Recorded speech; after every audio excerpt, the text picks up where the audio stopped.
guys, may napanood ako guys. Hand soap and tubig lang daw kailangan. Tapos, i-freeze mo daw siya ng 2 hours. Ay. First, hand soap.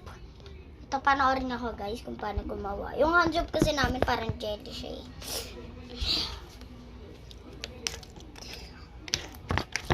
Uy. Paramihan lang natin. And a little bit scoop of water. Yeah. Wala, tingnan natin kung mag-work to. Napadami yata akong nalagay na ano eh.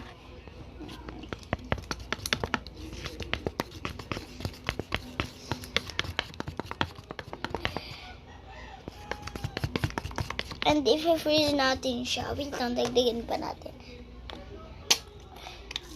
Hand soap namin ito eh. Kahit anong sabon. Shampoo, hand soap, kahit ano.